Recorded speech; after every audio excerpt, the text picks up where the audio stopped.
What is up, guys? So Sports back again with another video, and in today's video I'm gonna finish up my top 20 players right now list. I did part 1 about 2 days ago, and today's list is part 2. So without further ado, let's get into it. So starting off with the 10th best player in the league last year, I believe that was Joel Embiid. Joel Embiid is a 7'1" center for the Philadelphia 76ers. Last year had a pretty good year. I believe he averaged around 28 and 13. Was a great defender.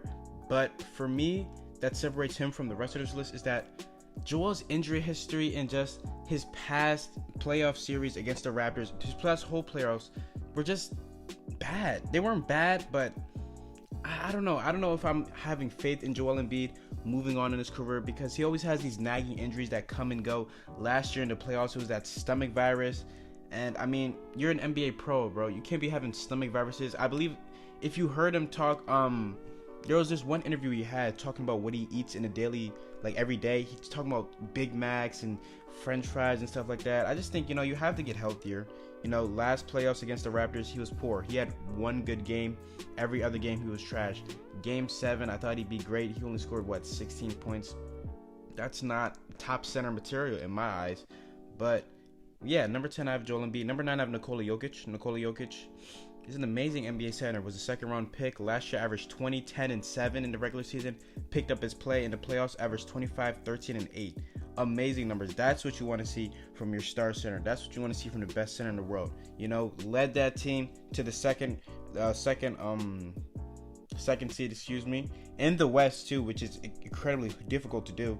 Led them. They were one game away from being the Western Conference Finals, and they faced a good team in the Trailblazers. They had Damian Lillard, TJ McCollum. They didn't have that experience. They're still a very young team, and this year I do expect them, to have a great season. I expect them to go out and be great and potentially replicate what they did last year. But yeah, at number 9, I have Nikola Jokic.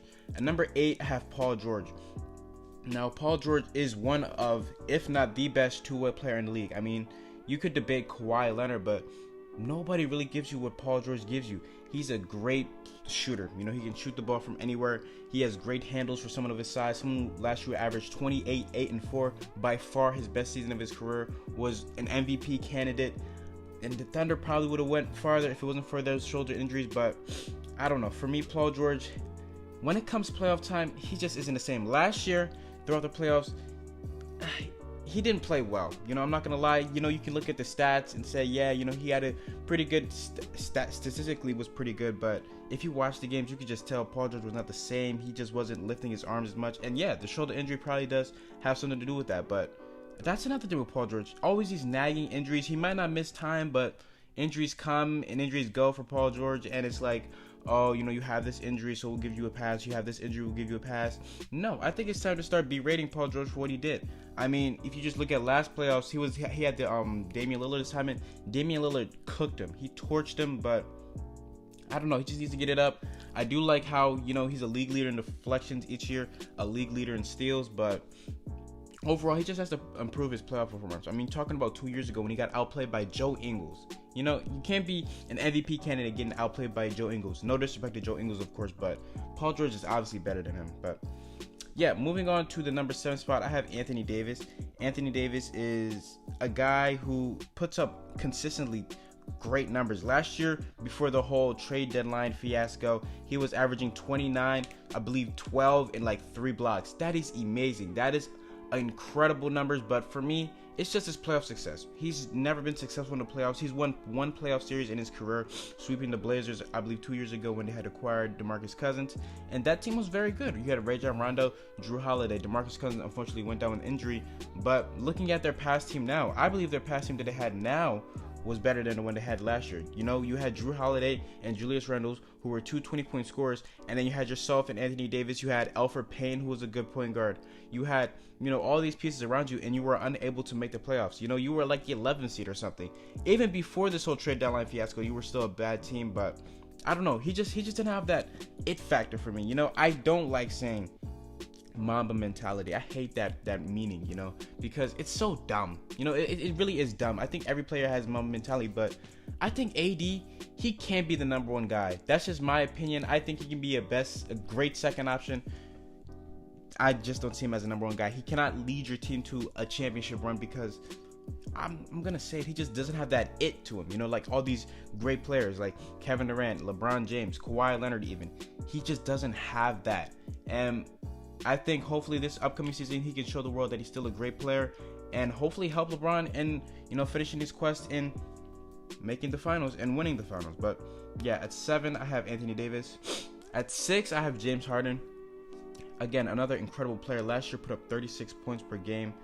Just incredible numbers for James Harden. My problem is with James Harden, I don't know, his game is centered around a lot of ISO, and I don't think that's winning basketball. Kobe said it best last year. He's averaging 36, but you're not going to win a chip averaging 36. You have to play team basketball, and I don't know if James Harden, I do believe, is a team player, but I don't know. I think it's that system. I think it goes all in all with Mike D'Antoni. This ISO ball that you play, only threes and layups, no mid-ranges, that's just dumb. But hopefully Russ Westbrook here now, he'll fix that for you. Take the load off of you, of course, so you can have 2 ball-dominant guys. I don't know if that'll work out, but we'll see. James Harden also in the playoffs, he becomes really inefficient. He can score the ball, be great, but his efficiency is always dipped down in the playoffs. But that's what he is. He's a high-volume shooter, so when the shots aren't going down, obviously you're going to be making some mistakes. You aren't going to be hitting as often. I don't know. But yeah, James Harden, I have him at 6. At 5th, I have Giannis Antetokounmpo. This man, Giannis Antetokounmpo, in the next couple years will probably be the best player in this league. I talk about a guy who last year put up 27, 12, and 5. 2 steals, 2 blocks. That is incredible. A 7-foot small forward who can pass, extremely fast, extremely athletic, led the Bucks to 62 wins. Oh my goodness, Giannis is going to be a force to be reckoned with. If he can get a shot, oh my goodness, it's over for this league. That's his main problem. Last year we saw the Toronto Raptors had a great game plan for him, and this year I think the Sixers have a great game plan for him. You have the 2 players that are really good in stopping you on the Sixers, and Joel Embiid and Al Horford. But again, going back to last year with the Raptors, talking about that, just clogging up the paint, and then forcing the shooters to beat you, and they didn't do that. They just didn't do that. You had Eric Bledsoe, he played horrible. Chris Middleton had a good series. Malcolm Brogdon did too, but all in all, it just wasn't enough. You go up 2-0 and then you lose 4 straight. You'd hate to see it. I hope this next season Giannis comes back and he tears it up once again, because this guy is amazing. Giannis is amazing. But yeah, that's what I have at 5th. At 4th, I have Stephen Curry. Stephen Curry, 2-time MVP, 3-time NBA champion. His knock on his resume is he has no finals MVPs. Probably should have won in 2015, 2017, 2018. Definitely should have went to KD without a doubt in my mind. But 2015 he should have had that. But I don't know. I think far and away, Stephen Curry is definitely the best point guard in this league. Like far and away.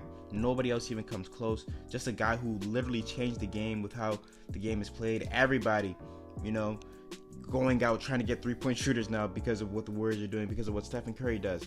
My problem with him is, man, these last playoffs, I don't know. I don't want to say, he didn't carry the team, because, he had a pretty good final series, but man, in the clutch, he was just awful. Throughout the whole playoffs, he just had some bad moments. In that Rockets series, he was bad. He wasn't good at all, but they were to persevere and pull through. Stephen Curry, though, 4th best player. I don't know. Obviously, the argument with him is he has great teammates. He's unable to carry a team, but how many players in the league are able to carry a team? Maybe only LeBron James is able to carry a team of his, a trash team to the playoffs, as we've seen him do multiple times. But all in all, Stephen Curry, 4th best player. And now we're getting into the top 3. All 3 of these guys 100% could be the best player. They all have a debate. They all have, you can flip-flop, add one of these guys to your first overall, your best player, and I wouldn't be mad, because they all have a case. But this is just my list. This is just how I see it. So yeah, but with number 3, Kawhi Leonard. Kawhi Leonard, last playoffs was phenomenal, astronomical. He was amazing. Put the Raptors literally on his back. I don't want to say carried them, because he did have some great help, but pushed them, willed them through the playoffs, in the finals, won the finals. I mean, it was a great win for the Toronto Raptors. I do believe myself, though, if Kevin Durant and Klay Thompson, even if Klay Thompson didn't go down with the ACL injury, the Warriors probably would have won. But that's besides the point. You win a championship after getting traded to the Spurs, after a year of just being hated, called overrated, saying you're not as good as people think you are, saying you're a system player. You come out and do that. You just love to see it. And now he's on to LA. The Clippers, another team who have not won a championship in their franchise history. Maybe he could put it off with them, but yeah. I have Kawhi Leonard third. The second best player now, between LeBron James and Kevin Durant, I believe is Kevin Durant. Kevin Durant is a 7-foot demigod, a guy who can shoot from everywhere, has great handles, can do it all. I mean, talk about what he did in his prime. An efficient 30-point per game scorer. I think he has the most scoring titles of anybody active currently. Probably in my eyes the second best scorer skill-wise behind Michael Jordan. He's amazing, man. And what he did in Golden State, the move he made was obviously, a punk move in my eyes. Talking about being the second best player joining a 73-win team, if you can't even debate that. That is 100% a punk move. But now he's on to Brooklyn.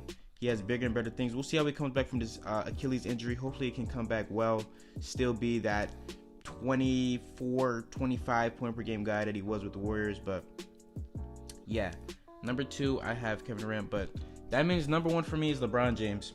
I'm a little biased here. I'm a LeBron James fan. You can say, I don't know. LeBron James, in my eyes, is still the best player in the league. Last year, he missed 17 straight games, and they had that whole trade deadline thing that messed up their chemistry, that messed up the team, and I don't know. It just messed up the whole season. Now with AD, LeBron James, I believe, will come back and show the league once again why he is the best player in the league. Do I even have to go over what this man has done in this league? I don't even have to do that. You guys already know what this man has done.